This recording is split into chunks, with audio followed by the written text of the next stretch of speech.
Oh, No, that's it. Now we're officially on, guys. Guys. In the live stream world, thank you. Welcome to a new episode of the HSPLO Podcast. My name is yrmom, also known as Chicago Joey. My guest today is a young man that goes by the name of Matthew, also known as VodkaHaze on where you have three names. You're VodkaHaze on Cardrunners. I'm yrmom on 2+2, and I'm AggroTequila on Stars, and I was AggroTequila on iPoker back in like 2012 when I was a 6-max reg, and so like there's probably like 5 or 6 people that are gonna listen to the podcast and go like, oh fuck that guy, just from 2012 in iPoker games. And your VodkaHaze on Cardrunners? Yeah, on Cardrunners I'm VodkaHaze too. Okay. You have like 6 names. You have more names than anybody I've had in a podcast so far. It's like poor internet media building in that, like, you know, I'm not like VodkaHaze everywhere, whereas it's not like, you know, Zhervoy or something that you're like, oh, that's Zhervoy right there. Like, I'm this guy and that guy, and also called Matt Ranger, you know, in the real world and shit. I should have thought that out when I was 17 and started. Yeah. I think I was actually 18 when I started playing poker. That would probably have been smart. I wish I would have done the same thing, but now I'm Chicago Joey and yrmom, so most people don't know that some of those equal each other. So I wish I would have thought that out in the beginning. Guys, if you're out there right now and you haven't started making screen names, try to make them all the same thing if you ever want to. That's just good media presence right there. It's smart stuff. All right, so I just want to say, guys, that you have a broken left hand. I don't have broken left hand. I just want to tell the podcast people I'm very tilted right now. My girlfriend tilts me. She tilts me really hard. And she's listening to this. Aaron, you tilt the fuck out of me right now. But that's it. So I did a special podcast last night on my Poker Life series where people that watch my PLO podcast but don't listen to my Poker Life podcast, I have other people on outside of PLO where we talk about. It's just more of like, it's not necessarily as like a free conversation as my PLO episodes are, because with most of the guys I have on here, I kind of know in some fashion already, and the guys on there I don't know that much. But last night there is this big popular thread on 2+2 about the airport scammer guy. This guy who goes to the airport. Like on for 2 weeks now or something, like 1 week. It's about 10 days old, and it's got 500,000 views. It was on Deadspin. Yep. And it's this guy, he's like this really huge degenerate. If I can put it on like Reddit, and not like Reddit/r/poker, like Reddit/something else. That's how huge that thing was. Yeah, it's a very popular story because he put his life story in this thread, and his life story is ridiculous. But last night I did a special podcast with this guy, and I talked to him for about an hour and a half, and the first hour was him just retelling this life story. I didn't speak too much in the first hour, and then the second part I'm gonna have coming up is the discussion we have after that, and that's gonna be on my YouTube sometime today. And it's a very very interesting. It's very interesting audio, I must say. And so yeah, maybe you guys can check that out later. Can I completely change everything? My dog's trying to kill himself. I put ice packs to cool him off, and actually what dogs do is that they fucking tear a hole, and good thing I have reflexes, because out. He's trying to commit suicide right there during the podcast, dude. That would just be good publicity and bad for my dog. By the way, he can say hi. French Canadian people are fucking weird, man. That's all I got to say right now. This is the one thing I've learned with the first 5 minutes of this podcast is French Canadian people are weird. Yeah, sorry about that. I said beforehand that I was gonna bring a tangent, man. So like, you were warned and everything. You can go back to your degenerate stories. Sorry about that. I don't really have any more to add to that. I honestly don't even know where I'm going with the beginning of the intro right now. But yeah, so guys, thanks for tuning in on the live stream. Anybody that's out there, if you're listening to this on iTunes or on YouTube later, thanks for tuning in. So about Matt, he plays mid, high stakes, heads up. He's a post on 2+2 for a very long time. He's a Cardrunners coach. He posts a lot on NetBlocker, which is a PLO forum that we both go on. And he's Would you call yourself interesting? How would you describe yourself, Matt? Because I would call you something interesting, but I'm not interesting, a different word, but I don't know what the word is. Awesome. You awesome? Yeah. I think that if there's one word that would be, it's awe-inspiring with like a dash in the middle, so it's just one word. No, actually, I'm a mid-high stakes professional player. I specialize in heads up. Maybe 90-95% of my volume is heads up PLO. There might be like some 3- and 4-handed 6-max, just kind of bores me. I also play draw, but I just never get action. Like I'm sitting all day in the pot limit triple draw, like on Pokerstars, and I just never get action except for this morning where I had this fucking weird match with this other draw reg that usually doesn't play me. Well, if you want to talk about that, that was actually weird. I wanted to log in, a couple hundred hands before the podcast, and I fire up some tables, and this draw reg who never plays me actually sits me, and he's like, okay, so we're gonna play one table of pot limit triple draw at 5-10, and one table of PLO at 3-6, and then one table of some other draw game at which, of your choosing, because you're better at PLO than me, and I'm better at other draw games than you, and, we're kind of even at triple draw, which I don't think is fair, but whatever, he ran good when we played. And so we ended up playing 10-20 single draw, which plays bigger than I thought. I thought that single draw would play much smaller than triple draw, but 10-20 single draw actually plays even to triple draw, I guess, maybe a bit smaller. One table of 5-10 triple draw and one table of 5-10 PLO heads up. And I think I came out a winner about 1K, most of which can be attributed to the PLO winnings I made off the guy. And I kind of just, lost a bit in triple draw due to some run bad. And I made some fucking stupid mistakes where, like, I thought I was playing one draw game when I was playing the other. But I didn't lose that much money doing that. Well, the combination of your French-Canadian accent and the Chinese that you're talking in regards to triple draw games, I have no idea what the fuck you just said. What I think you just said is that you were playing a guy heads up at PLO, triple draw, and another game. Single draw. It's triple draw, but it's just 2 streets. So there's pre-draw, and then you draw, and then there's post-draw, and then that's it. So it's like turn river only. Yeah, that sounds like a terrible game. It's not that bad because it's no limit. So like when people cap themselves, you can like 4x spot them, and it's just fucking cool. So there's that. And I honestly I don't know anything about the game. I mean it's weird games. Like I'm one of the only guy who actually like I learned triple draw because I thought it was cool, and then there's just no action, and so I kind of just like sit it all day and then never get action and end up playing PLO for the rest of the day. Well, like almost all my volume is PLO. That's good to hear. Because this is a PLO podcast, we're going to talk about some PLO. I don't think I ever want to talk about triple draw again on any podcast for the rest of my life. Actually, no. I'm doing a mixed game podcast with somebody, and we'll probably talk about triple draw with him. Yeah, but it's going to be limit triple draw, and like fuck limit games, dude. Fuck limit games. No, people like limit games, man. They like it. A lot of people have been asking me for a mixed game limit podcast. You know who likes limit games? Pokerstars.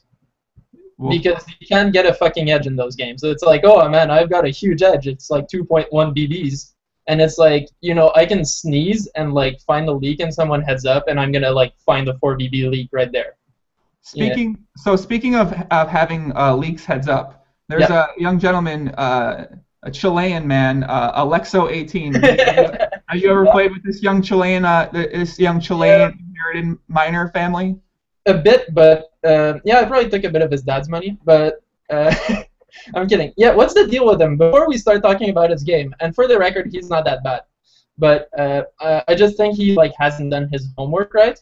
Like I don't think he like running himself up from like 10 PLO to like 2K PLO. It's just like okay, kind of errand into like mid stakes, if you know what I mean. For sure. Well, let's picture this, right? Like, I mean, I know how I grew up, and you probably know how you grew up. So let's say you grew up and you lived in your family supplied you with a really large house. You got anything you want handed to you. Mm-hmm. like, why would you start at small stakes? You know, I started at 5 cent, 10 cent, no limit back in the day. If my parents had money and they were, you know, giving me a monthly stipend every month to do what I want with it, I'd probably start at 1, 2, 2, 4, 3, 6, 2. I mean, that's, you know what I mean? Like, why would you start at 10 PLO and work your way up? I would have, because I don't like being the fish. Like, I had a live bankroll of like maybe 5K when I started playing online seriously, and it took me a long time to like grind it up. But like, I deposited $200, and I was like adamant that I was not gonna deposit again. So like, I wanted to be, you know, a guy who just built himself up, because I'd be like confident in my poker skills for the rest of the, you know, my poker career. And I wouldn't like it if I was just like at 1-2, and then it's just you build such like stupid fucking habits. And even Alexo is kind of guilty of that. Like, sometimes I see him at like a 2K PLO table, and like the same day he's gonna be at like 200 PLO. Like, that's just bad game selection, right? And I know he probably doesn't care about the money or anything. And for the record, like I said, he's not a bad PLO player. I'm sure he's a winner and shit. He probably has like some tilt leagues and some theoretical advanced stuff because he hasn't done like, you know, boring math homework for his game. But yeah, like I said, I don't know. I wouldn't feel good about being the fish in any kind of table. Like, just jumping into 400 PLO and get crushed. Well, that's the thing about poker is that even people that are the fish don't necessarily know. Yeah, they might know that they're not that good, but they still think everyone else at the table is bad, and they think they're the best player. So, I mean, that's what makes poker what it is, and that's why people keep playing poker, is that, you know, obviously everyone really overestimates their edge for the most part, and, yeah, you know, luckily that happens. So, but Alexo pointed something out on Twitter. He said something.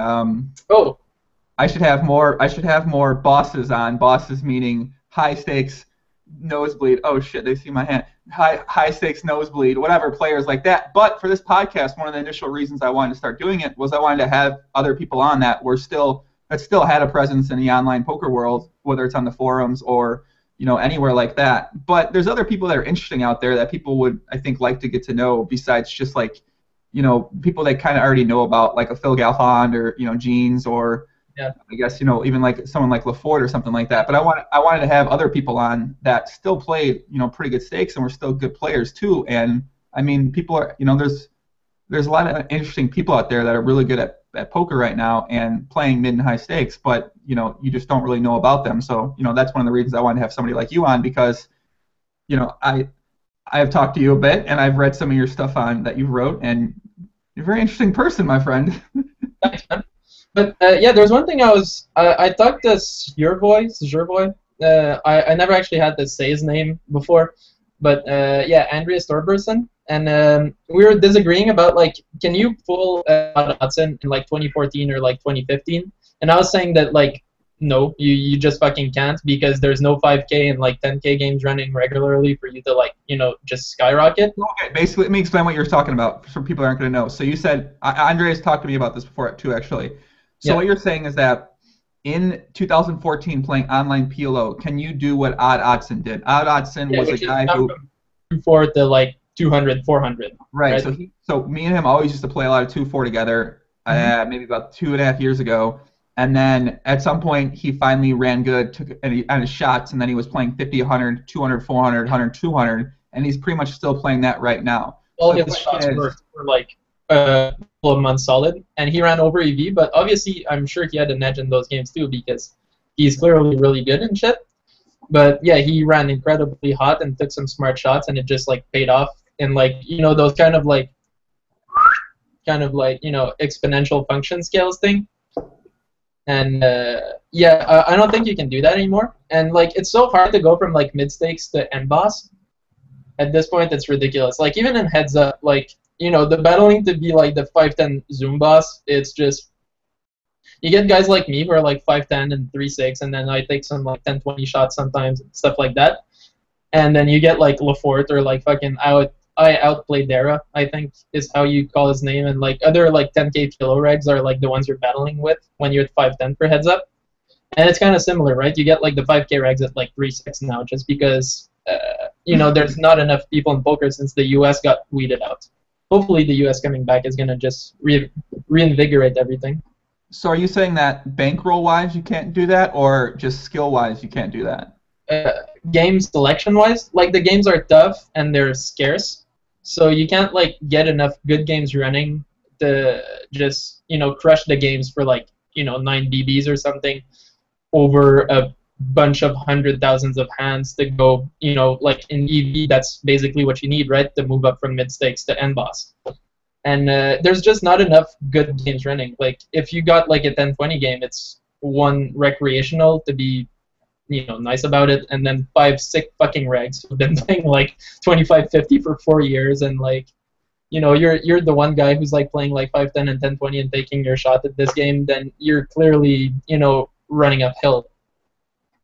Well, it sounds like you just need to work a bit extra harder these days than you might have had to work then. So instead of working 6 hours a day, you got to work 12 hours a day. I think it's definitely possible. Obviously, I see everyone's argument, but if you got enough heart and if you got enough work ethic, I mean, I still think it's definitely possible to be able to be done.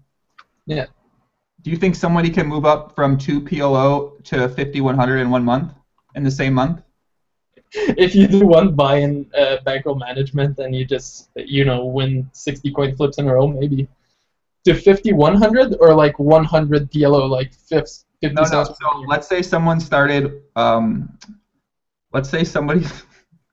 I'm formulating a bet in my mind. Let's say you start at 1 cent, 2 cent, and you start with 5 buy-ins, which is $10. I guess $10. Yeah, $10. It's a cheeseburger. It's a really good burger, basically. And you can't move up until you have 5 buy-ins minimum for the next limit.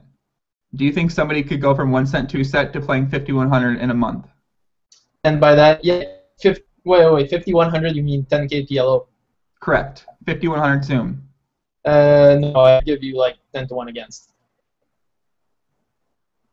From 1 cent, you can do the Euroboo, going from 1 cent, 2 cent to like 1-2.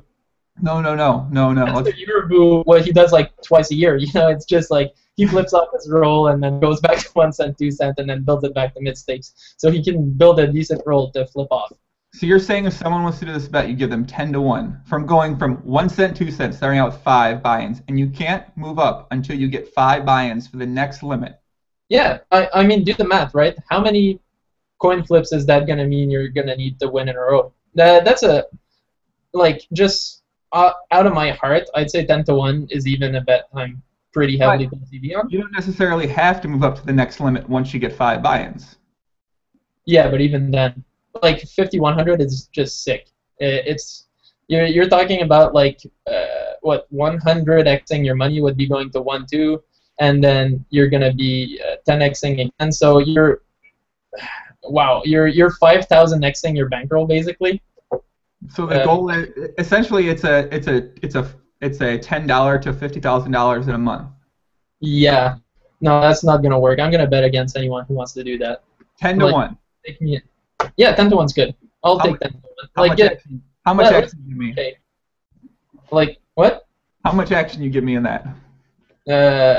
Well, maybe 10K on your 1K or something. I'm in.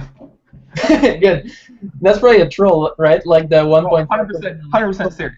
For the record, that guy is an asshole because he was trolling me. He was saying that he was giving Alexo 1.5 to 1 for heads up against anyone. And I just like instantly, right? You can probably timestamp the messages and see when Chicago Joey posted that offer and when I answered. And I was like, I'm in. Like let's go. Let's fucking do it. Okay, so no one knows what the hell you're talking about when you say these things. Because not everyone's on the forums, unfortunately, all day. I mean, yeah, sorry. I'm jealous that they have some other things to do, but so I took a shot at myself at that time actually. So there was a thread, called Heads Up Action thread, where you'd think with the name of the thread Heads Up Action it would be for Heads Up Action, but no one actually plays. But Alexo, our young Chilean friend, he something happened where he was talking about playing people heads up, and I said I would side bet on Alexo, and I'd give anyone 1.5 to 1 on a bet, and I was obviously kidding, but Matt over here thought I was very serious and instantly responded. He's like, I'll take that bet. Let's do it. For the record, you wanted to bet on Yerbu heads up against a friend of mine called Whatever Son, who's a heads up, professional. And I think that was ridiculous because Yurbu just never plays heads up, and the other guy's a heads up specialist. And so like when you said 1.5 to 1, I was like, well, you know, that's also clearly minus EV bet. So maybe he's serious. I'm gonna, you know, if I can get this thing going like at 1.5 to 1 on myself, then I'm clearly a happy camper. So have you ever known me to make many minus EV bets? No, but that Yurbu one would have been one. Do you think I was serious about making a Yurbu betting on Yurbu heads up versus that guy? I don't know, dude. I didn't know you're an internet troll. I'm like the most subtle troll on 2+2 that I think happens. Like I troll all the time on there, but it's not very obvious trolling, so people like really take me seriously on some of this stuff. And I started doing it on Twitter and Facebook too, and I pretty much everything I post is just trolling. But right. But no one realizes it, unfortunately, so that's kind of sad. I got trolled for a long time thinking that I was getting a heads-up match, and like quite an intense one where people would side bet on us and everything. And then I just get called out as a troll, and I'm pretty sure I read that, and my face went red, like in front of my computer. I was just like, damn it, whoa.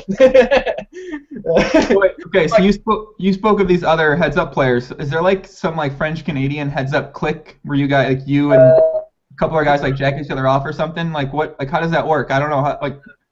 No, I mean like there's some French Canadians. I don't, for some reason, French Canadians are clearly the superior breed of humans for poker.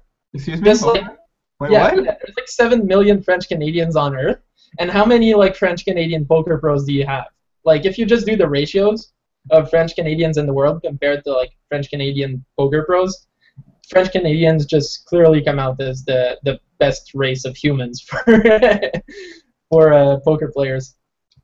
But yeah, no, it's just because we're a couple of French Canadians and we're kind of, you know, trying to get action. So when you're sitting around all day and you see those regs that like talk shit in the forums and they never want to play you, it just makes you kind of angry. So you gotta, you know, stab them a bit to, you know, get them angry at you. Are you speaking about anybody? Who are these people you're talking about? They sit around talking shit. Call names just like that. A few bum hunters. I mean, ever since the table got capped, a lot of them kind of disappeared. For the record, anyone who's not familiar with Pokerstars, heads up has been really bad for like a few years. Whereas anyone could like sit heads up and just wait, and you know if you sat him, he could just not play you, and there could be an infinity of people doing this. So at 3-6. You'd have like 70 people just sitting there waiting for someone who's clearly drunk to play them, and then anyone who was like remotely good would never get action, right? So for the serious people who actually like playing heads up and aren't just waiting for drunk people to play poker for significant amounts of money against them, that was a bad thing, right? Because I could just sit like 25-50, which I'm clearly don't have the money for, and wait for someone who's atrocious, you know, that's going to happen a few times a year, and then I'd play him, and no one could do anything about it. But now they put a cap on the number of tables, so there's like 20 heads-up tables at, you know, 5-10, and you kind of just have to battle for them, and that's the best thing that happened in years for heads-up poker. And ever since Pokerstars did that, iPoker recently did that, and now there's a lot of battling on iPoker too, especially for the 5-10 Euro tables. There's a lot of battling for those. And it's just a great thing because, you know, you can't just sit and wait for action like all day and then watch YouTube videos hoping someone who's retarded plays you. Yeah, I mean, it sounds like it was a pretty good change Pokerstars made, and it sounds like the action is increasing, but it also sounds like there could be more could be done to, you know, even further. So, you know, I'm excited to see what happens with the changes, you know, as Pokerstars was recently purchased, and, you know, maybe they're try to improve it more. I guess, you know, that time will only tell on that.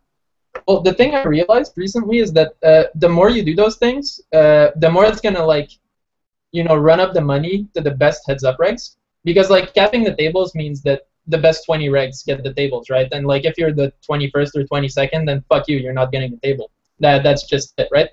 And so you're cool. Like if you're in the top 20 regs for that level, then you're cool because you get fishes way more often.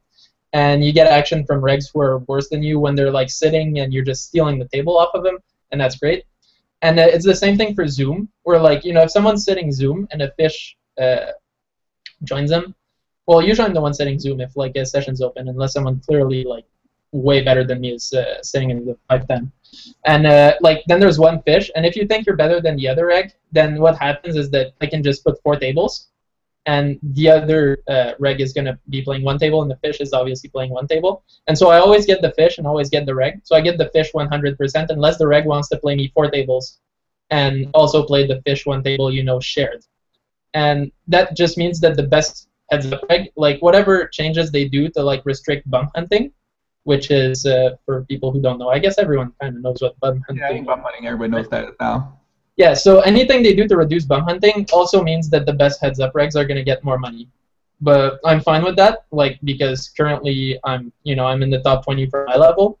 And, you know, maybe if I start slouching off, then it's going to be bad. But it definitely increases the competition, which is a good thing. Yeah, I think that's probably a good thing. I guess, you know, obviously we'll see. I don't really follow the heads-up world too much and how changes affect everything. So, you know, I'm excited to see kind of what happens with that because it's interesting. It's an interesting world, the heads-up world now. You know, it's... Well, the thing with heads-up is that, like, if you have an edge heads-up, then it's 100% sure, or like 99.9% sure that your edge heads-up is bigger than your 6-max edge. Because, like, no one's making, like, 12 BBs and 6-max that I know of, right? Not at, like, 5-10. Mm-hmm. Is there? You'd probably know better than me. Like, is anyone making, like, 10 or 12 or, like, 15 BBs and 6-max yellow at, like, 5-10 plus? For sure. Oh, yeah, definitely. Yeah. Okay. Then I'm wrong. But there's 100%. I mean, I know my win rates for 2-4 and 3-6. So, and I know other people's win rates for 5-10 and 10-20, and there are definitely people that are. I think if I'm not sure. I guess I might be getting. So if you use Hold'em Manager BB per 100. Yeah. Then I think definitely, yeah. There's definitely people that I know that are winning at that. So I mean, I'm almost winning at that at 2-4. The guys I'm thinking of is like Lauti or Loti. I don't know how you. He's definitely one of the better. I think he might be one of the biggest winners on Stars this year, actually. Yeah, this guy in who's the other guy? It's like Bolitos or something. Bolitos. Bolitos. I'm pretty sure I think he's up there as well. Yeah, these are the 6-max crushers that I know of, I think. But I don't know, like, so before we ruined it, my theory is that if you have any edge heads up, then it's probably greater than any 6-max edge you can get because it's just like it repeats itself, you know? So if you think something like, oh, this guy's just c-betting way too much, and like, here's what I can do about it, then this thing is just going to happen every fucking 3 hands, right? And you're just going to exploit it. And pretty soon you have an edge that like no 6-max grinder can compete with. And that's what happened with like fishes, right? Like within a couple of hands, fishes, like unless they run really good, they're gonna start losing their money steadily. And that's also why like both sides hate heads up because you know my edge on a fish or any reg's edge on a fish is just huge. So I guess that's why they're kind of trying to restrict it. Mm-hmm. But heads up is beautiful too. You know, there's so much like ego and there's so much battling and. Like usually the guys who become the best at heads up are like kind of at the peak of like, you know, understanding the game and really like all the subtle things that are going on. Like and that's true. Like the podcast people you had before were like Lefort, who's one of the better, or actually probably in my opinion top 5 or even top 3 of like heads up PLO, and WCG, who's like top something of Hold'em because I don't fucking follow Hold'em. Debatably number 1 in the world at heads up no Hold'em at Hold'em. Debatably. Well, if there was any action for people to battle and prove themselves, but there's no action in Hold'em. Yeah. Well, hopefully, Doug. I think me and Doug are going to be doing a 3rd podcast episode together very soon. Nice. And we'll see what happens with that. Someone in the chat said something interesting. Mr. 2RT Sue said, in my opinion, people underestimate today's so-called micro-stake skills. All the people who were good in 2008 grinded their way up and now just grind mostly break-even or 1 BB per 100 and talk shit on 2+2, that's how easy it is. That's an interesting statement. But most people actually don't say on the forums how easy micro-stakes are these days. But if he's referring to me personally, I've played micro-stakes more than recent. I've had to rebuild definitely more recently than 2008. And I still stake people that play micro-stakes PLO online. So I can very confidently tell you that those games are very, very, very easy. And yeah, if you that's because you played 3-6, right? If you're a guy who's, you know, well, if you're no, that's what I was going to say. So because you can't beat 3-6. If you could, you'd be playing higher. Like that's how it works. exactly. Like, so the people that are saying, like, so for someone that makes a statement like that people underestimate the microstake skills. Well, that's because you're probably not good at microstakes. That's why you find it hard or you find it challenging, and you're like, oh, it's definitely not it's you know, it's not that easy. You know, and I'm just referring to PLO. For no limit, I don't care about no limit. I'm not talking about no limit. So I don't know. Like it probably starts getting really tough at like 50 NL, and then it's just like kind of tough from there on. You know, like 100 I heard is actually pretty tough, and then 200 NL is like the same thing as like mid stakes, which is like hard. You know, people actually 4-bet like good ranges, and they have a decent plan for like all their positions. Like, oh, this is what I'm doing in cutoff against an empty open, and blah blah blah. Like they know their shit from what I understand. I might be wrong. Like people might still suck, but you know, I don't play Hold'em. Yeah, I don't think about Hold'em. I probably won't think about Hold'em ever again, or I probably won't think about Hold'em for the rest of the month, unless the main event happens, and then I'll rail the updates on that. But I think in terms of PLO is that you don't find anybody that's a professional poker player at the micro stakes. No one's making a living playing 10 PLO, 25 PLO. Even there might be a couple, probably 50 PLO players. One guy who's actually kind of a legend, it's Nick Dalhoff, and he quit recently actually, and he was playing 25 PLO and living in South America on like his 25 PLO winnings, because you know South American life is much cheaper than North American or European life. And it's weird because like he was playing 25 PLO at the time I was playing 25 PLO, which was fucking like 2011 or something, maybe 2011. Anyways, and he kept like taking shots at 200 PLO, and like he quit like 3 years later at 25 PLO, which I thought like, oh man, that's really sad for him because he's actually smart. How he must have like some problems or something, and kind of yerbu off his roll once in a while, or some. That's actually a verb. I'm pretty sure in the poker dictionary now, yerbuing off your roll. I think it is, or quitting. Huh? Or quitting. You're pulling your yerbu, you quit. Oh, yeah. Yerbu is actually a versatile verb. Like fuck, you know, it's a word that you can use for many things. But yeah, but actually what he was doing is that he was living off his 25 PLO winnings, and you know, since they took such a drain on his bankroll to survive off of that, he couldn't really move up, but he was clearly beating the games, and he just like kind of, you know, lived the life. So that's actually a cool thing. Like after I knew that, I was actually like, oh well, you know, that's actually pretty cool. So, and here I'm in Canada, and I've always been in Canada, and I'm playing 1K. So you know, I'm a baller, but I'm stuck in a cold country. So you're saying that you think it's cool to make a living playing 10-cent, 25-cent PLO and live in South America? Well, don't think about me, dude. He traveled the world. Well, why can't you travel the world now? I got a girlfriend I live with. So? I go on vacation and stuff, but it's not like I lived in South America for like 4 months and then just like merged into the culture and like, you know, all that kind of stuff, and got kidnapped in Colombia once or twice. You know, I'm living with my girlfriend, so we go on vacation like 30-year-olds, like for a few weeks and stuff like that. But it's not like I'm gonna go and like be a vagabond in you know, British Columbia for like 6 months. Are you saying you wish you could do that? Are you saying you wish your situation was different? Yeah. To be on your side of the girlfriend thing, you know, at my age, it's probably a big minus of having a girlfriend. But you know, it's one of the things. Like there's pluses and minuses. I'm just kind of enjoying life. I kind of drifted into that, you know, into living with her, and I'm enjoying it. So it's definitely fun. But like, you know, every decision you make has like upsides and downsides. How old are you right now? 22. You're 20. How old? 22. And you live with your girlfriend? Yeah. Is she hearing any of this right now? No, she's not here. God, what a dumb decision. Why? Oh, living with her? Why would you live with your girlfriend at 22 years old, my friend? Yeah. I kind of drifted into living with her. Like, it fit at the time. And it definitely works. Like, it taught me a bunch of discipline stuff that I didn't have. Like, I was a total slob before, like, I actually lived with a girl. And that, it teaches you a bunch of shit, sir.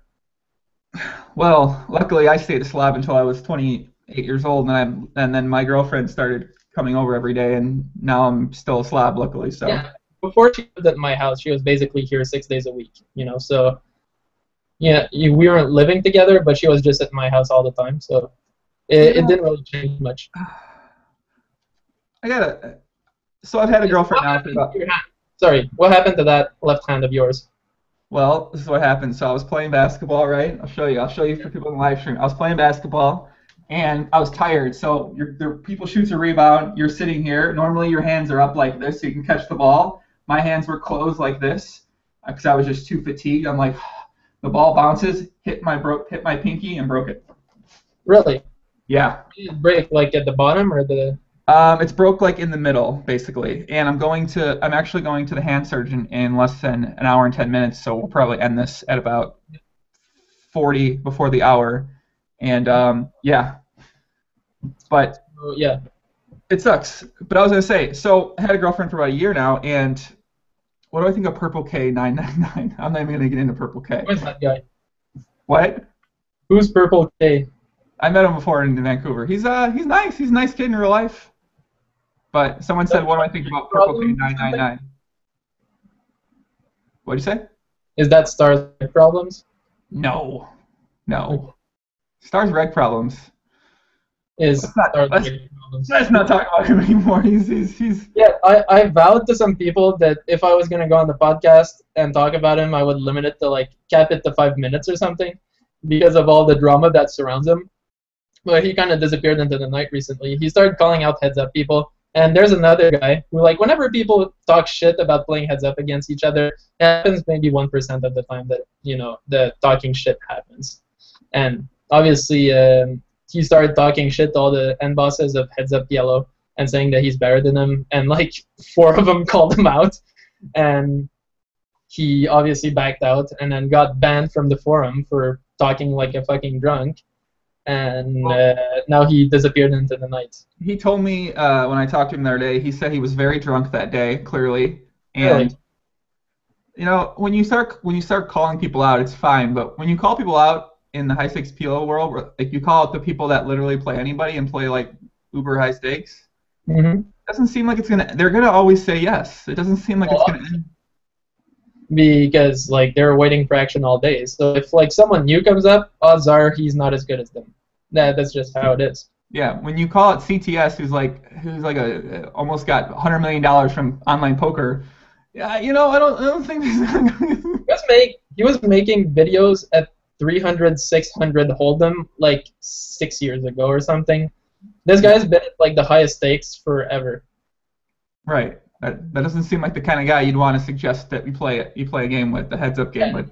Who the fuck is Star's Reg Problems? He made some stupid YouTube video where he plays, and I didn't even watch it because it was boring. But yeah, who is that guy? He has a famous Twitter account for saying reg problem things, and then once in a while he says racist things, is what I understand of him. Yeah. About it. And clearly he has very poor emotional control, because even if you're drunk, if you're a happy person and you're drunk, you're not going to go and be, if you're a happy person in real life and you take 7 shots of vodka, you're not going to turn, well, first of all, you're going to puke, but if you have a good metabolism, let's say, you're not gonna go into the mean drunk. The mean drunk is an unhappy dude at first. Alcohol is just a megaphone for your emotions, right? So whatever he's clearly got mental issues of some sort. And I'm not saying oh, he's got mental issues in the sense go see a fucking therapist, you weird psycho. Just he's got some unresolved shit going on in his head that he needs to work out. Well, like I said, I know him better than I think most people do, and I don't want to get any more to that. I don't want to talk more about that. No, yeah, we said we wouldn't, so let's not. I know it's not. I mean, I like him as a person, not online. I mean, I like him online too, but his online persona I don't necessarily agree with sometimes, but I understand why he does it. So. Well, he got 2,000 Twitter followers, so clearly he's doing something right. But I can't see what that thing is because there's so much shit on his Twitter account for the last few weeks that I can't see the famous tweets that got him all those followers.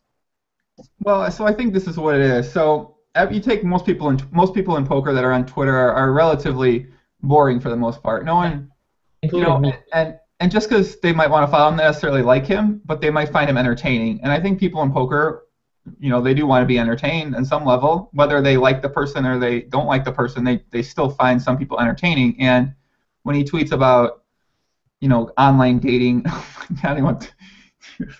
That's so funny of fish and Tinder. He's such a.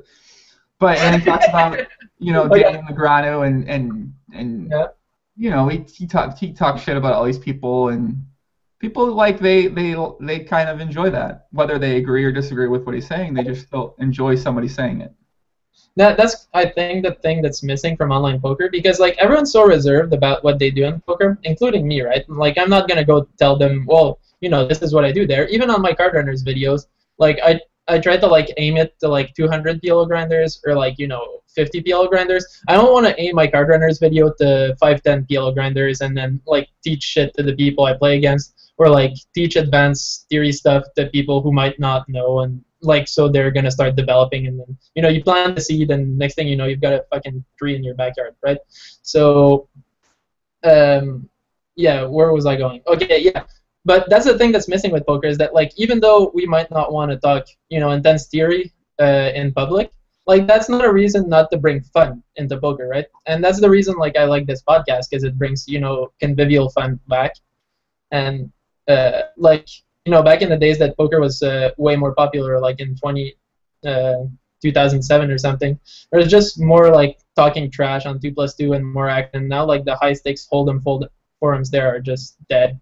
And like if you look at other games online that people play, like Dota or like StarCraft or something, there's a lot more just fun going on, right? There's like matches between like famous people. In poker, online you don't get like famous heads anymore, and if you do, they don't play each other for significant stakes. Like the WCG versus Sauce thing happened once, and then that was it for 2014 maybe. Like you don't get those like cool epic matches that people watch ever since Isildur started playing fucking limit games. Fuck you, Isildur. I'm watching the webcam right now. Like limit. Who wants to watch limit games, dude? Limit poker. Like the maximum you can bet is one bet. You can't go all in. You can't overbet. Like, dude. And yeah, if Isildur played Hold'em or like PLO again, well, he'd get crushed. But at least it would be entertaining before he went bust. So we need more of that stuff, We need more battling at like high stakes and cool games, which are PLO and Hold'em. And hopefully, like, No Limit Triple Draw would get cool, but it doesn't get cool recently. But Triple Draw Big Bet is actually a fucking awesome game. Well, I mean, obviously I agree since I started this podcast, and one of the reasons why I started it was, at first when I started doing it, my attitude, I would talk about other players, but I would talk some shit about other players too, because that's what people want to hear. They want to hear you talk shit. They don't want to necessarily hear you like saying the correct thing all the time. And for sure. Like, who else? Yep. They want some opinion once in a while. That's why they like WCG Writer. He some people hate him, but he gives an opinion that isn't just. Yeah, exactly. And he brings drama and like excitement, and that's really good. Like you can trace back like poker going down ever since like High Stakes Poker, the TV show, went off the air, because that was a great show. And then they took like Gabe Kaplan and AJ Benza off the commentating and put that fucking guy who doesn't know what the fuck he's talking about, that stand-up comedian there. I don't know. McDonald. What? His name's Norm McDonald. Yeah. Okay, so he might be a funny stand-up. I don't know, but he's a terrible poker commentator. That show sucked for the last season with him, and I think anyone's gonna agree with me. Like, as a professional, I was just watching like the action and the cards, and I understood. But if I was a rec, about me into poker too is the crazy season 4 game with Sam Farhan and shit, and the $500,000 bottom 2-pair call down on like ace king jack of clubs and everything. Those crazy hands and all that action and like the trash talk and good commentating from people who know what's going on. And nowadays, like Poker After Dark is mostly like Sin Goes or something, and it's not just there's not that magic anymore. And so TV poker is kind of off. Like people don't watch poker on TV anymore, and so poker like kind of lost a bit of cool, in the last 5 years. And I think that's why, poker lost so much momentum. It's not really that like people think poker's worse now. And they always say, oh, well, it's because people keep getting better and now the games are going to be impossible by like 2020. But like the real reason, in my opinion, is like obviously people get better slowly. Like poker's been around for decades, right? And people are going to get better slowly. Like chess has been around for 300 years and it's not solved. But you know, mostly poker, what happened is that the market just shrunk. There's less people playing poker, so there's less fish, and the regs don't play each other, so there's less action. And that's just it. There's less people in poker, so there's less poker, you know. Mm. That's my opinion. You know, people can argue with me all day long, but that's my position. So it sounds like one of the ideas that me and Isildurin were talking about on the last podcast was Isildurin brought up an idea for, do you hear it, the championship belt for cash games. And I thought this was a tremendous idea. I actually I was writing a 2+2 thread about it, and then I went to the gym and I just like lost my motivation to write for 5 days, and I still haven't finished it. But so my thinking was, with that idea, it's basically, it would be some sort of thing where people, the best players, played each other in either in a heads-up or six max. So it's either 6 players or a two-player kind of tournament thing where they played each other. But the buy-in wasn't that much where most people wouldn't want to play, but the people that were allowed to play were people who would be considered the best players. And how you could, you know, so say it's a 5K buy-in, but it's all the best players. So for those guys that want to play, if Laforte's playing that, you know, the money isn't going to be the motivating thing. It's going to be like, he's going to want the championship fucking belt. He's going to want to be the guy recognized as the champ right now. And then if anyone else wants to move up to that level and play him, well, then there's the qualifiers or something like that. But there's like a setting to get up to that point. And obviously, just to start up a new idea like that, you know, it's kind of seems like a hard task. But at the same time, I think something like that's cool because, you know, as you said, like, you know, there's not much fun going on. There's not much people can actually watch. And if a lot of finding and not much fun for like the recreationals, you know, the guys who sometimes play $20 hold'em. Like, they're either fish or basically gambling, like, it might as well be blackjack. But there's not, like, you know, they don't aspire to be Isildur like back in the days. You know, back in the days, Isildur was, like, the lighthouse, the beacon of awesome, you know? He was just there, and, like, you wanted to be Isildur and, like, battle at 500, 1,000, like, $100,000 buy-in against all the best players and doing some crazy shit. But, yeah, you don't have that anymore. Like, it's just, you know, the same old top regs waiting and then no action. So how do you think that could come back then? Do you think there's anything anything people could do right now to? Well, you gotta target like the mass audience, right? So it would be like Pokerstars' job, like a pro like me, who's like, you know, doesn't have all that much money and all that much like media presence or anything. I'm not gonna like push the people who are just sitting at the computer and have like, you know, they play poker once every 2 weeks with friends while drinking beers to like, you know, casually mention how awesome online poker is and that there's some crazy battling going on. All they talk is about stupid shit. You need like awesome things going on, and I don't think I'm the person qualified to, you know, make a push in that area. But yeah, and even like the ads of Pokerstars are just like basically, you know, gambling casino ads. There's nothing about like the awesomeness of like, you know, you can be that guy too. You know, you could be a top pro, even though that's not true for like, you know, 999% out of 1,000. Like, the dream is what motivates people, right? It's the dream of like being one of the pros. And that's why, like, you know, back when Full Tilt ran, and there was like 200, 400 games all day, every day, going on with like faces like Durr, who's not online anymore, and all those guys. Like, you could aspire to be one of those guys playing. You know, you had those tables in the lobby going on, and you could just click on them and sweat like the crazy action. I mean, that was obviously when I made my screen name. I made it my name because I was inspired by it when I watched the Full Tilt games, and you see all the red pros playing the high stakes, and they'd have their names. So that's why I made my screen name my name, was because, you know, I was one of those people with a dream who, you know, put money online and wanted to be like those guys. So, and I don't necessarily know if that can happen nowadays, just because none of that action runs. And, you know, I try to think about this sometimes and talk with people like, you know, what is something I personally could have, what kind of effect, is there anything I could do to maybe bring some fun to people's lives in poker and maybe, you know, help something like that. So that's you know, that's kind of why I still do the podcast. I kind of quit for a bit. I didn't want to do it anymore, but I just realized, like, I kind of have this thing, like, I might as well do it because no one else is doing anything in. But you gotta push it outside the little poker bubble, you know? You gotta bring poker outside of, like, it's kind of a closed bubble, and you gotta bring it out outside for, like, people to realize that awesome stuff is going on. Because it is, right? Like, I log in, and every day I wake up in the morning and I'm thrilled about going to work. And not a lot of people can say that, but I'm like, I better be on my A game today. I'm going to do like 50 push-ups and get ready. And I'm going to crush this guy. Oh, that guy, he did well, and he did this and that was tough against me yesterday. I'm going to study that before like going back, and I'm going to just battle him for 6 hours. And it's going to be crazy. And like there's stuff like that. I've got interesting days every day online. Whereas, I was going somewhere and I lost myself. But yeah. That's how it's eating drugs, man. Sometimes you lose your train of thought. Yeah, what I was saying, that this is awesome, and that it's better than fucking Dota. Like, I don't like Dota, for the record. I think the game's a bit boring, but like apparently it's really popular. Like League of Legends and Dota are like the most popular online games. Like people, like there's a few top pros there that actually like live off that game. But like it's got a lot more like presence, because there's a lot more people that just play it for fun. And so I don't know, like when people stream, like for StarCraft, I know like the big guys like Day9, he gets like 300,000 viewers for like his daily shows about StarCraft.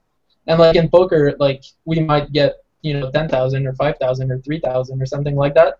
But like you're not getting like 300,000 people just watching something about awesome poker hands going on. And oh yeah, speaking of awesome poker hands, we got a couple. But yeah, we're definitely gonna get into those in a bit. But for sure. So one of your things you suggested was something I started doing a little bit recently. Was looking at all these other genres, because all the other game genres, like you said, StarCraft and obviously League of Legends. Well, those games are popular also because they're free. You buy the game, you can play it. That's it. But I think there's probably some things that these communities are doing that is making it more appealing to people to follow. And I think us as the poker community can take some of those ideas and for sure. Essentially, we can definitely learn a bunch of things from Dota and League of Legends and StarCraft. Like there's a lot of things those guys, they have a much more community feel, like my French accent. Whereas like on 2+2 or the other big poker forums, like there's a lot more like trash talk and hate between the regs. And I understand that like if you lose money to someone, you're kind of angry, but like get it over with, you pussy. And like we're all part of the same boat, and like you should be happy that you're playing with guys that are as smart as like anyone who's playing poker for a living is clearly very smart. Regardless, if you're beating like 100 PLO, you're a very smart person, and like that doesn't say anything. So we're all really smart and interesting people, and like we should have more respect for each other. And I say that, and I'm like one of the trash talkers. But for the record, like a lot of my trash talk, I try to bring people's ego into it. Because if you get someone's ego going on, then he's gonna want to play even if he knows he's worse than you. And like that happens once in a while, that I just berate someone into playing me for a really good game. So for the record, it's not like I actually hate you guys. When I berate people, I just berate people to try to get games going. I don't think most people really hate anybody. I mean, I hated Yusuf Ahmed for because he lost everything, right? But even then, he's clearly smart. Even if you thought he was doing speedy shit left and right, and that he misplayed hands and everything, like there was probably some sort of coherence to his style. His adherence was he ran 800 buy-ins above EV at mid-stakes PLO. That was his game. But luckily, I mean, I'm up money on him now after his good run didn't last at 10, 20, 25, 50. But I hope to see him again one day. Like I said, I was in Australia in Sydney when he was, and I made an attempt to meet him because I really thought we'd be good friends if we met in person, but he unfortunately declined. So that's one of my only. You probably would have broke a finger in that meeting on his nose. Well, I told him I was gonna stab him. I was like, let's meet. I'm gonna stab you. It's gonna be like the most profitable stab in human history. It's like. a $70,000 stab. If you're playing 25-50 and you stab a guy that's in your games every day, it's like a $70,000 stab right there. He's just out for a few months. You know, he's recovering. He's got like a pierced lung and shit. You got play good poker with a pierced lung. It's kind of obvious. I hope somebody stabs Lafort now or something like that. They're gonna come after him now. Yeah, Lafort is too nice. Like even when you play him heads up, and like, you know, it's just like it's fun and it's nice playing him. Like, some of the top guys, like I would play Dara too, is another like top heads up rig, and he's a class act in all respects. And like I try to be nice, you know, I berate some people when like they berate me first, but usually it's just to try to tilt them. But like I try to be nice. But yeah, you're not gonna stab someone nice. Like Lafort is too nice to be stabbed. Well, I don't know. I could see somebody stabbing Lafort. He's a good poker player, you know, taking off his money from somebody. I don't know. I couldn't get mad at Lafort. You know, that's the cleaner. The cleaner I yelled at in chat probably 75 times. I told him I hated him. I wanted him to die. But he was always really nice in chat. So when I look back at those moments now, I like the cleaner. You know, he's a very classy poker player. And I hope I get to meet him one day as well. That's. When drunk people lose their money, heads up. Like, you know, like once in a while you get this like clearly drunk person who logs in and you're just sitting alone on a table and magical things happen, and by magical I mean he loses a bunch of money to you, and then he berates you drunk, and like these are always things that I should just take you know, snapshots of. Like the chat I get from drunk people when they lose their money is actually priceless.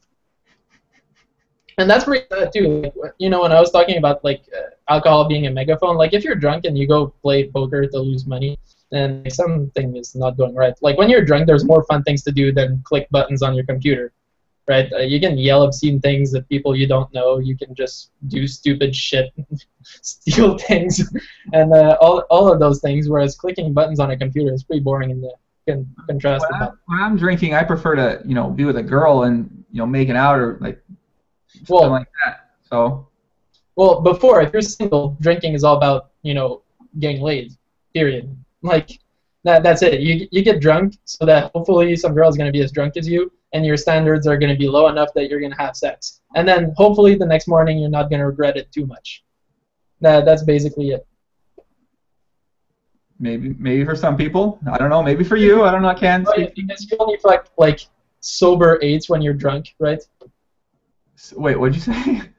Because you only have sex with, you know, girls who are 8s when you're sober, when you're drunk. Because an 8 when you're drunk is like a 5 or a 6. You know, I gotta be honest. I've never actually had a really drunken hookup before with a random person that I just met that night. And well, I read somewhere that you were into pickup artist stuff back when you were younger. No, I mean, no, I wasn't. I think I was a natural pickup artist. Like naturally, I was just good at it, but. I think WCG Riders, he was really big into pickup artistry, but okay. I never really looked into any of that. I was never really about that. I don't know. I didn't even know it existed until I was living in like San Diego and I was 25 years old. So I mean, I wish I knew it'd be cool to study, but yeah. I mean, like my position on there, like back when I was 15, you know, to give a bit of history, I was fucking hopeless. Like, and I was 15. But I knew at 15 that I would die a 40-year-old virgin if I didn't do anything. And back then, like that was one of the only resources to learn. So I came across that stuff, and I read a lot of it. A lot of it is completely sociopathic. Some of it is actually good.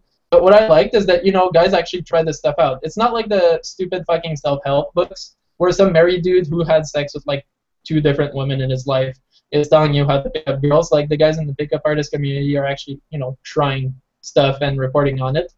But a lot of them are sociopaths too. So, you know, plus minus, just shit. But dude, if you can say hi to a girl and like she's drunk and you're drunk, then I don't know why, you know, magic doesn't happen.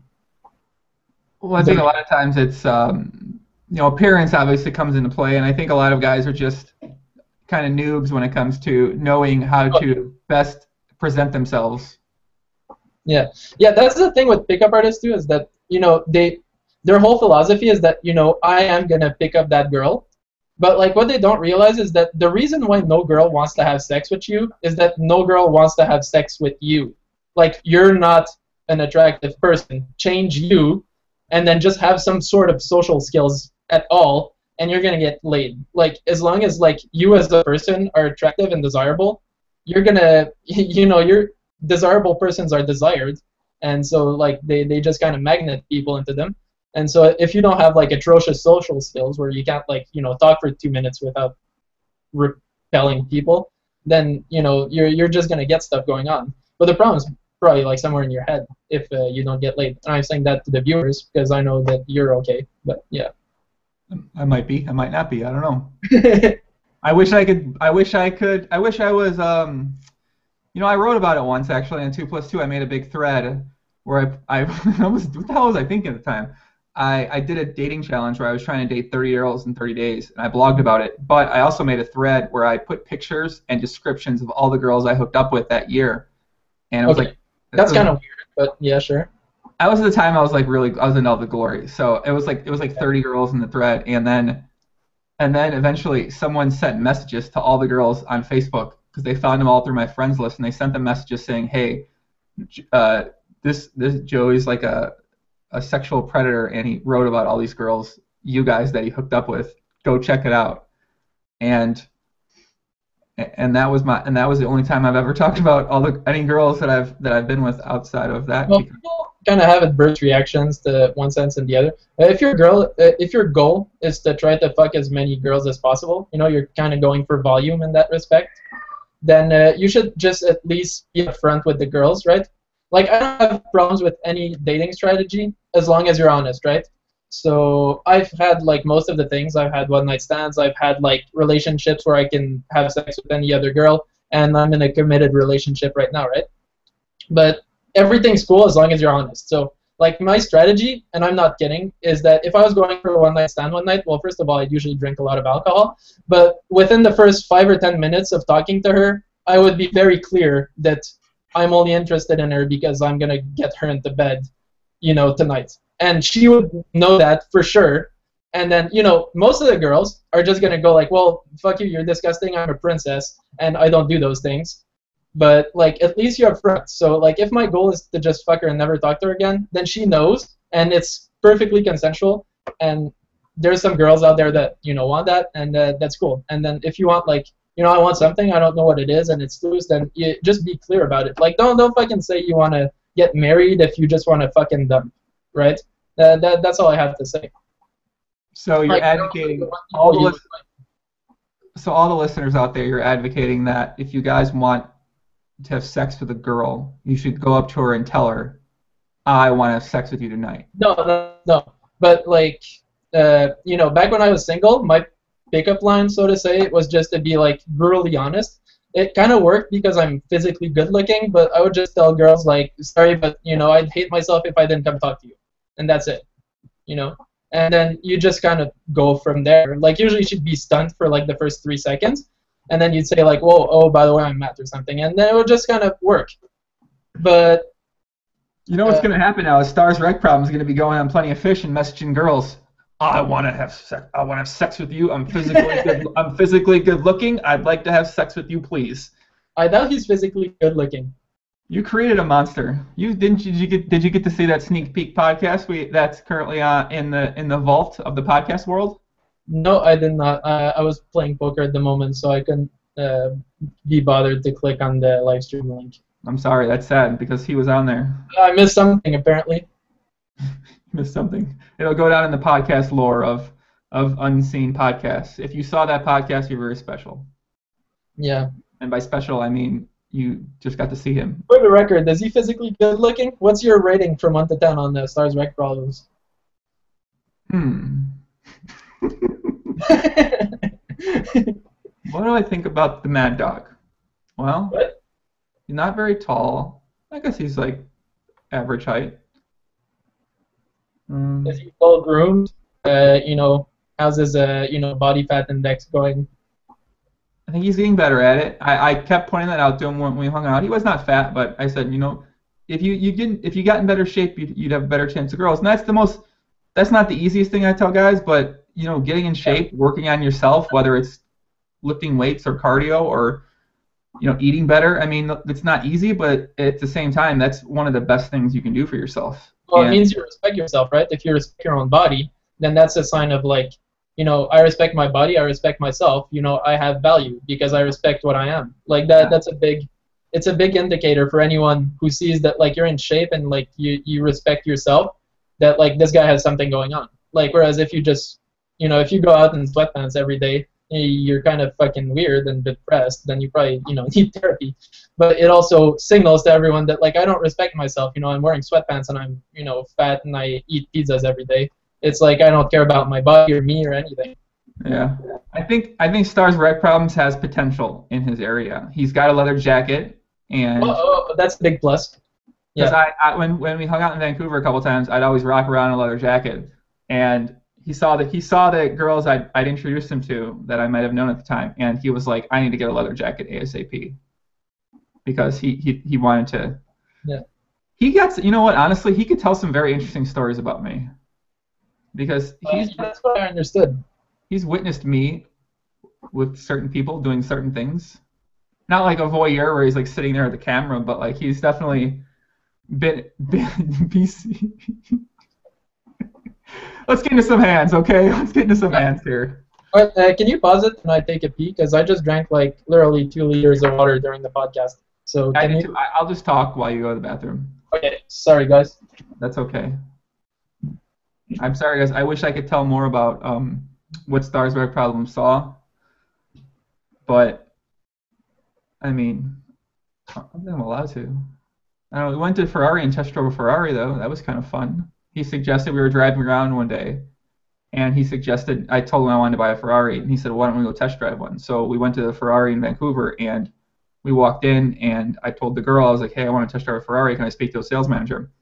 And she got this older Asian guy, and he came down. We talked for a while, and I think that day or the next day, I either came back or it was that day, I got to test drive a F430, and I wouldn't have done that had Stars Rec Problems not encouraged me to actually go there, because, yeah, I don't know. That's all I got. Anybody got any questions in the live stream, boys? It would be better if Stars Rec Problems showed his face, had his opinions, and gave publicity for the game, not hiding. Yeah, I agree. Oh, sorry. I'm back. Oh, welcome back, Matt. Hello. Hello. You ready to get in some poker hands? Fucking A. Yes, absolutely. Let's do it. This first hand's exciting. It's a hand played by you. Yeah, I think both of them are, right? Well, I think I have 5 hands. And oh, okay. Well, do we have 20 minutes for 5 hands? You said you're gonna go at. Yeah, I gotta go at 12:40. So yeah, I gotta go in 18 minutes. All right, we'll get into a couple hands. I have 2 hands by you and 1 hand by TGSM, one of my favorite 2+2ers in the world, TGSM 89.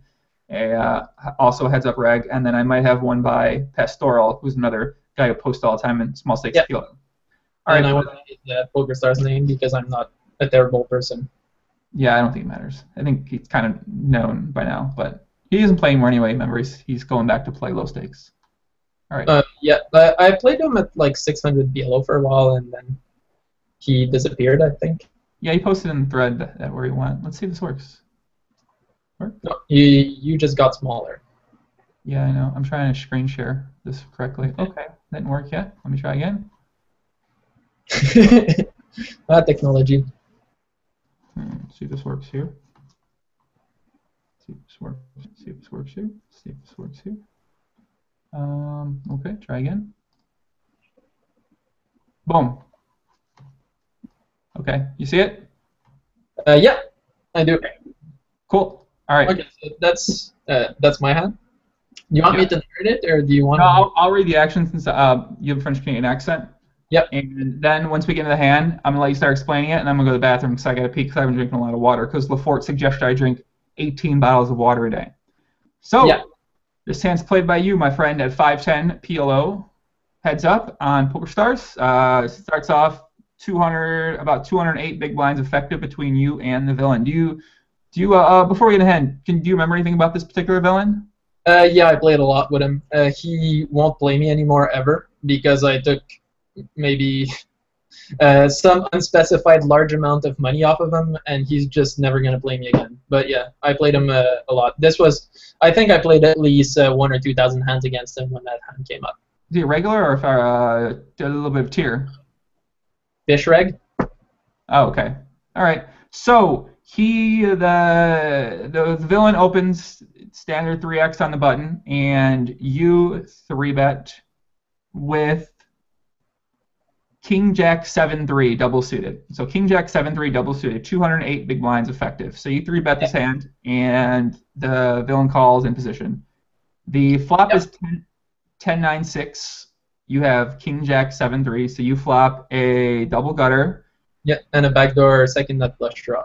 And the backdoor second nut flush draw. You go ahead and continuation bet $110 into 180, and the villain raises to 313. So you bet 110 into 180. The villain makes it $313, and you call out of position with the double gutter. Yep. The turn is a 3 of hearts. You turn bottom pair, but you still don't really have anything. You check, and I have everything in the world. You don't have anything. You check, and the villain checks back. Yeah. The river is the spot we're going to talk about in this hand. So the river is a 7. So you river 2 pair, but not a good 2 pair. Oh, so you have yeah. I mean, that 2 pair is about as good as pocket aces now. No, it's not. You have 7-3. So it's 10, 7, 9, 6, 3. So any 8's a straight. And you decide to lead with your 2 pair, your 7s and 3s. So you bet 385 into 805. So you bet a little less than half pot. Mm-hmm. The villain shoves all in for about 1,961 total, which is 1,300 more to you. And you call with your with your 2 pair, your 7-3 on 10, 9, 7, 6, 3. So let's go to the river here, and you can go from there. I'm going to go to the bathroom, and you explain what's happening here. Wait, you want to go from the pre-flop down or from river up? No, we don't have time, so you have to go from let's go to the river. Let's go from the river on. Oh, okay. Well, yeah, so I get excited. I see pre-flop, I see bet flop, and I get raised small. And I have a read on the guy that he raises really polarized. So even though he raises for 300 when there's 2K behind, it's either a hand that clearly stacks off 2K or a hand that clearly doesn't. And it's kind of ridiculous, really. But like, I'm getting a good price to, sort of float him with a lot of equity out of position, and so I call. And also because I don't like folding a bunch of stuff. Turn goes check. So there goes my read. It's just that he doesn't have 7-8, or he doesn't have some sort of like awesome Queen Jack 10-10 stuff that like clearly stacks off, and so I'm just a happy person. And Rivers is a 7, and here we have kind of a decision between checking and hoping that he checks backs and win. Because if we check and he bets, it's actually kind of a more heroic call than the call after I bet and he raises. Because a lot of the hands that are, raises and then fold the shove on the flop are going to have an 8 and some other sort of stuff in them, because it blocks the 7-8 on the flop or whatever. So I'm not really happy about checking, and I think I can fold a decent amount of like random better hands. They're going to be rare, but I also save up on the EV that I lose when I check, and I'm forced to fold the better hand by bet where I think I kind of have to fold. Because usually when he bets river, it's huge, so it makes more sense for him to have bluffs when he just like bets 700 or 800 into 800 on the river.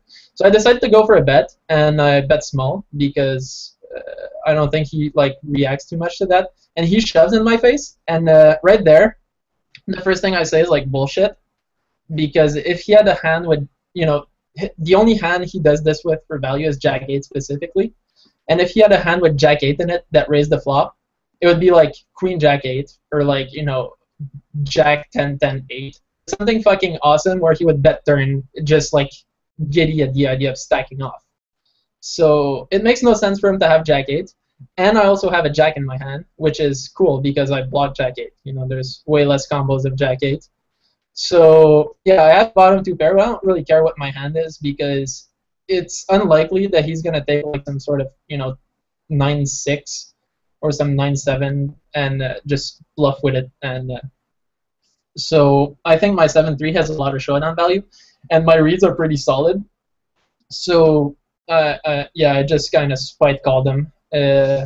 I think it took me like 10 seconds of tanking. I didn't even tank like my whole time bank on it because I was pretty solid in my reads. Like I said, I played him for maybe 2,000 hands before that hand came up. So I had good reads on the guy. Joey? Yeah, just I'm enjoying hearing you describe the hand in your French Canadian accent. Yeah, if you want, I can describe it in French. No, let's not do that. 0% of your viewers that are French. No, okay. So you go ahead and call the river here in this spot, and the villain shows King Jack 4-4. So on the turn, he turned a flush draw and he decided to. Yeah, which is weird, but I guess he didn't want to put 2K in with a flush draw and a gut shot. But I mean, it still makes a lot of sense. And he thought he blocked the jack, and he thought that I would bet bigger if I had something, or that maybe I'd fold the 10 high straight when he raised. Yeah, this is a very very sick spot. You bet the river, and obviously, I mean, I'm gonna get to one more hand because it's a bluff that turns into a bluff call. Yeah, which is awesome. Those are the best. Those are the best hands you can ever play. Is when you bluff the river and they raise, and you're like, wait, what? And then you call it, and then you win. Actually, my thought wasn't what. It was like, fuck you, like bullshit. He raised, and I almost just said out loud like bullshit. Fuck raise. I'm gonna call you. And then like I just went like, wait, does it make sense? Oh yeah, it makes sense. Okay, fuck you, I'm calling. That was about it. As many swear words as I just said. That's pretty funny. All right, so we were probably gonna do this for a bit longer, but my girlfriend scheduled me a doctor's appointment literally as we started doing this for my broken finger here, so I have to go to the doctor in about 30 minutes. But 30? We'll get into one more hand, and then I'll talk about some comments recently said, and then we can do a part 2 pretty much anytime if you want to do one part 2, because we have to talk about partying and raging, and I know you love raging, so we have to talk about that. Well, not as much anymore. I'm more of like a stable guy. But I mean, I started partying really early on. Like I started like smoking weed and drinking and partying at like 15. So, you know, I did what like most American people start at 21, like 6 years in advance. So I'm like 22, and I act like a 29-year-old, really. So. Well, yeah, I started when I was 27, and I pretty much don't do it much, maybe anymore. I can't say that. I can't say that. I enjoy raging much. If I have a girlfriend, though, I think that makes the dynamic of partying, it changes things a lot. I enjoy the stable life, too. Like the girlfriend life is actually really enjoyable. It's enjoyable if you let it be enjoyable, if you embrace it. No, it's total hell if it sucks, because it's like every day, all day. But if it's enjoyable, it's just like kind of floaty and like nice all the time. So it's really cool. Yeah, I agree. I definitely think there are some for sure positive things. I mean, I kind of tell people, you know, if I have a girlfriend, if I'm single, or if I have a boyfriend, you know, whatever, I'll be happy either way. I'll embrace it. You know, if you choose to be happy with your situation, you'll be happy. If you're always gonna hate the situation you're in, well, you're gonna fucking hate it, no matter what. So, you know, it's really all about your mindset and I guess how you choose to view whatever you're in. That's why I tell people to be honest, right? Go for what you want. Like, you know, don't go for what you want. That's all I have to say, you know, and be honest to yourself and be honest to others about what you want, and then go for it. Like, you know, if you're a dude and you want to, you know, fuck your first 15 girls because you're a virgin, then go fuck 15 girls. And don't tell them that you want to be a good boyfriend and shit. Just tell them that you want to have sex. And you're going to get rejected 99 times out of 100, but who cares about those sluts? Like, it's about the one girl that you lay that counts. And that's it. You know me, I'm all about volume, so I mean, I'm exactly, right? You got to go for it. It's a macro strat. I'll put in a 13-hour session to try to find one. I guess actually I never did that, but I'd try it. Why not? You know, get rejected by every girl there, and then go to the next club.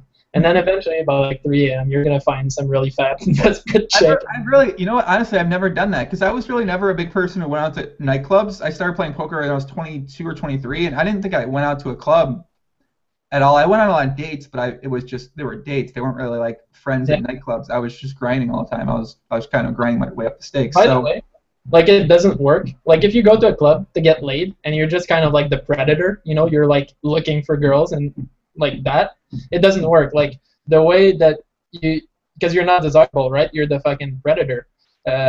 if you want to like just like meet some interesting people and then maybe like find a woman you like, you gotta just be fun and be with your friends and have fun, and then do enough cool shit that you're gonna stumble into new people, because that's how it works. It's not like going Predator style and like reading on pickup lines like fucking like that's never gonna work because it's not you and like it's weird. Do you think people actually look at it like that? Some people think that's how. Oh yeah, the pickup guys definitely do. Like the pickup artist guys, they're exactly that, and that's why like 97% of them are just awful. And if you want a good story, by the way, okay, so I'm in a frat. I'm not really active in my frat anymore, but I was for maybe 1.5 or 2 years. And frats are frats, so there was a lot of getting drunk and partying and stuff. And okay, so yeah, this is a pickup artist story, right?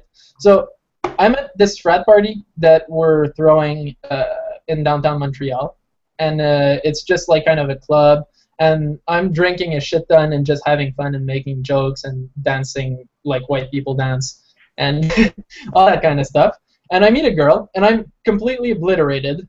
And in my drunken mind, she's a total awesome let's go, which when I'm sober means what the fuck. But so I'm lining myself up to have a good night and then wake up and be like, oh God, what did I do? And have a huge headache and a terrible morning, right? So that's just the kind of thing that happens.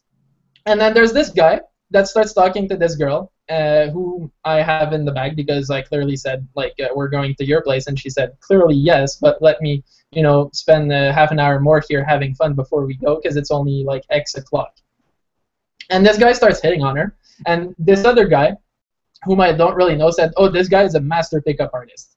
Because I talked to him about pickup artist stuff earlier in the night to that guy, and he told me that. So I was like, oh, is he? So I'm drunk as fuck, and I'm like, oh, yeah, well, you're the master PUA, and I'm this drunken frat dude, and here you are hitting on this girl, and I'm going to go and have sex with her. And then he started doing this like stuff and just talking, and I was way too drunk, and like he was just being more interesting than me because I'm a drunk idiot, right? And he actually had interesting things to say.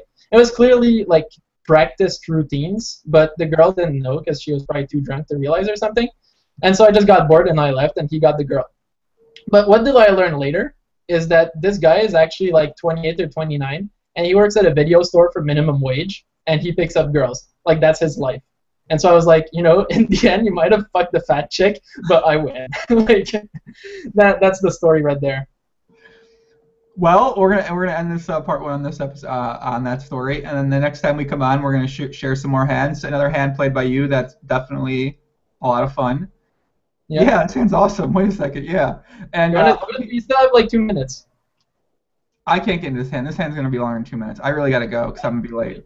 And then we got one hand by TGSM, one of my favorite 2+ tours. Also a dentist who I hope he has good teeth. And then, we got some other fun hands we'll get into. We'll talk some more, and we'll get into the nut blocker questions because I make a thread on Nut Blocker, the poker forum, where I ask questions for people, and I got some pretty good ones this week. So, yeah, we'll get into some of those. And then, when do you want to do it? When do you want to do a second part? It's up to you. Tomorrow's Friday. Like any weekday around the same time. Okay, cool. That's perfect. Sounds good. So, I'll have to Skype later, and we can get it down. Yeah. All right. I think there was like more woman talk than, there was more women's strat than poker strat in this episode, but whatever. I think there will be guys out there who enjoy hearing about that. Hopefully so. They need some help, I'm sure. So. Yeah, especially online poker guys. I don't think those guys are the most outward and social and interactive guys out there. Pretty sure a lot of minimum wage drones get more happy relationship life. Yeah, it's kind of just a function of most people that play poker aren't very, they don't really get in those situations that often where they're learning how to get better at doing things, and for the most part, it's a lot different than online. So it takes a different skill set than playing online poker to get good at real life interactions with people. Oh, for sure. So, all right, guys, thanks for tuning in. So like I said, sorry I got to cut this one short. But subscribe on YouTube, get the new updates. Podcast is on iTunes. Just search Joe Ingram. And Matt, thank you for joining me. You could want to follow Matt on Twitter. His Twitter is VodkaBlur with 2 R's. At VodkaBlur, BLURR. And me, I'm at Joe Ingram 1. And guys, that's it. Thank you, and thank you for tuning in. Yep. Okay. See ya. See you guys.